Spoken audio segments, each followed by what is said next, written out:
From Washington, this is VOA News. I'm Liz Palka reporting. Afghanistan attacked. A suicide car bomb Saturday ripped through a crowded area outside a government building in Kabul, Afghanistan, killing at least 95 people and wounding more than 160 others. Reuters' Scarlett Cvitanovich reports. The blast occurred at a police checkpoint in an area near foreign embassies and government buildings. Saturday is a working day in Afghanistan, and the streets were busy when the explosion occurred. A representative of Italian aid group Emergency called the attack a massacre. This man, a witness, says he was sitting in his shop when he heard the blast, which shattered all the windows in the building. The Taliban has claimed responsibility. It comes only a week after the group attacked Kabul's Intercontinental hotel, where more than 20 people were killed in an overnight siege. That was Reuters' Scarlett Cvitanovich reporting.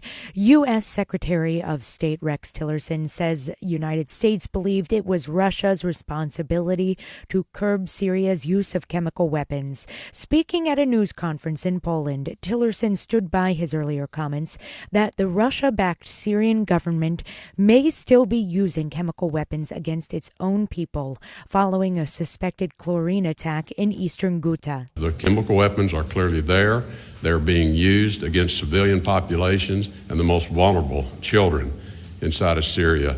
And I think President Trump was pretty clear the last time he saw this happen inside of Syria. So we are holding Russia responsible for addressing this. Tillerson traveled to Europe earlier this week, making several stops before heading to Switzerland for the World Economic Forum. This is VOA News. President Juan Orlando Hernández was sworn in for a new term in the Honduran capital on Saturday. Yo, Juan Orlando Hernández, voy a hacer lo que tenga que hacer.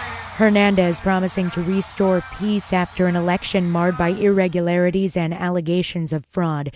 Hernández is Honduras's first president to be reelected.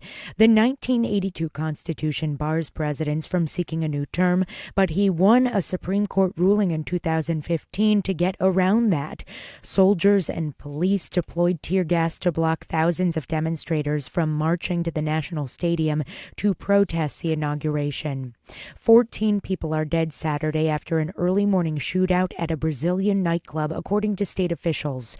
The shooting happened in Fortaleza in the northeastern part of the country. On Friday, Defense Secretary for the United States Jim Mattis praised the talks between North and South Korea. However, he said they do not address the overarching issues in the standoff over Pyongyang's nuclear and ballistic missile programs. Here's more from VOA's Bill Gallo. A unified front against North Korea, as the defense chiefs of South Korea and the U.S. met at Pacific Command headquarters. Our combined militaries stand shoulder to shoulder, ready to defend against any attack on the ROK or USA. Defense Secretary Jim Mattis once again speaking of military options against North Korea. The talks come as North and South Korea engage in negotiations about next month's Winter Olympics in South Korea. North Korea has agreed to send a delegation to the Games. Mattis praised the talks, but expressed caution about what they can achieve. The Olympics talks alone do not address overarching problems. South Korea's defense minister stressed his country is ultimately trying to draw out North Korea to a dialogue with the U.S. Bill Gallo, VOA News, Pearl Harbor, Hawaii. North Korea in September conducted its sixth and largest nuclear test. Its ballistic missile program is also advancing. The UN Children's Fund warns malnutrition rates among children in Venezuela are soaring because of the country's long-lasting economic crisis. And the Children's Fund is now calling for coordinated and urgent action to reach children most in need. UNICEF says the most recent official government figures released in 2009 show 3.2% of children under 5 were suffering from wasting, a low weight to height ratio. UNICEF spokesman Christophe Beloriac says a report in August by the charity Caritas put that figure now at 15.5. We have more on this story and extensive coverage on voanews.com.